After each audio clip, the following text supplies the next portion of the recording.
د پاکستان اور انډیا را روان اتوار ته یو ځل بیا میچ ته یو میچ خو پرون پاکستان بایلو چې ډیر غټ شکست پکې خوړو او د میچ نه پس د انډیا ټیم د پاکستان بیزتی هم وکا څنګه بیزتیو که پاغه هم په دې ویډیو کې خبره کو خو چې را روان اتوار لکم د پاکستان اور انډیا میچ ته آیا په دغه میچ کې به د پاکستان ټیم باونس بیک وکي په دغه میچ کې به د پاکستان ټیم راویښ شي انډیا له شکست ورکړي کنه نو په دې ویډیو کې په دې ټاپک باندې هم ډیټیل سره خبره کو را روان اتوار لا 90% چانس ته چې د پاکستان انډیا میچ را روان اتوار له یو ځل بیا وشي په نیکسټ مرحله کې لکه ایشیا کپ کې چې څومره میچونه هم دي آی کې یو مرحله دا د ګروپ میچز بل مرحله دا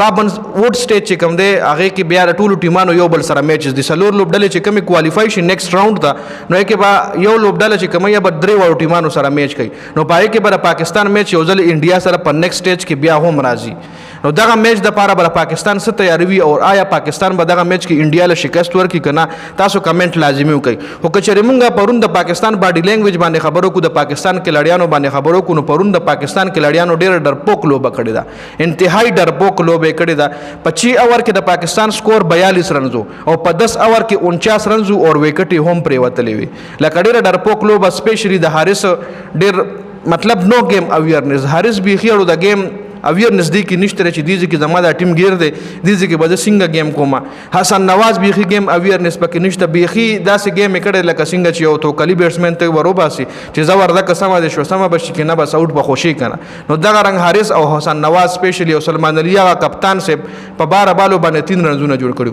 ګوره په بابر اعظم د ټیم نه بهر کو رضوان د ټیم نه بهر کو د کم سټرایک ریټ په وجه باندې او پرون د ټولو کې لړیانو سټرایک ریټ د 100 نه کم بغیر د شاهین افریدي نه شاهین افریدي 208 سټرایک ریټ سره پرون لوبه کړې ده نور د ټولو سټرایک ریټ د 100 نه کم نو بیا تاسو کې چې انت وایي چې مونږه ماډرن کرکټ کوو ماډرن ډے کرکټ مونږه کوو نو بیا تاسو لا پکارو چې د انډیا اوپنر څنګه د شاهین خلاف وروته ابھیشیک شرما په شاهین باندې به د گریس نه راوته شاټونه به پیوال نو داسې د پاکستان کم بیټسمن شو کول چې د انډیا په یو عام بالر باندې د گریس نه راوتی او شکې په واخلي هټي پکړي بغیر د شاهین افریدي نه نو ماډرن ډے کرکټ دی لوي لیکيږي چې خډاډه گیم کوي اور بال میډل کیږي دا نه چې بس صرف بیټ تا وای د پاکستان بیټسمنانو غونټي ګوره خو بیټسمن هغه دی کنه ټیلنټډ بیټسمن سکلفل بیټسمن هغه دی چې هغه بال په بیټ باندې میډل کی دا نه چې ایجونه ته لګي دا نه چې ایجونه ته لګي هټم وخی او بال په بیټ په میډل باندې وخی څنګه چې ابھیشیک شرما په انډي پر پاکستان په بالرانو باندې د ډومنیا ورناټه کوکو په ډومنیا ورکه شاهین نه بار رنزونه وشتل چې یو په چکو وخله یو په چوکو وخله په شاهین افریدي بونته بالر باندې ابھیشیک شرما چې وړو کې لګته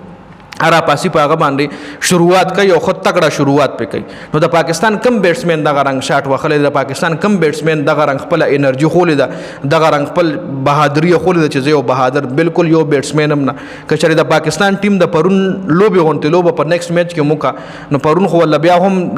داسې شکست داسې کمزورې غونټه شکست کمزورې نه غټ شکست خو بل میچ کې دې شه دینم غټ شکست خوري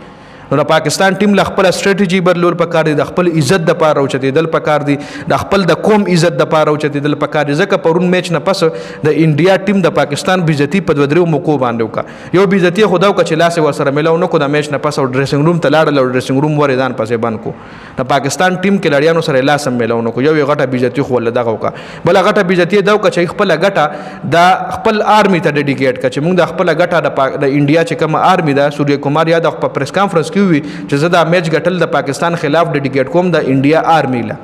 د پهلګام فیملیز چې څومره هم افیکټ شوي هغه لیزر ډیډیکیټ کوم نو دا غټه بیزتی د پاکستان لپاره خو اوس پاکستان کې لړیاو له پکارش د خپل ننګ په خپل وطن باندې څومره ننګ کوي د کم طریقې سره راځي څنګه سټریټیجی سره د روان میچ کې لوبه کوي نو روان میچ یو ځل بیا راتلونکي اتوار لا کمینګ سنډے لا یو بل غټ میچ پاکستان او انډیا با کتون کو لا ملاویږي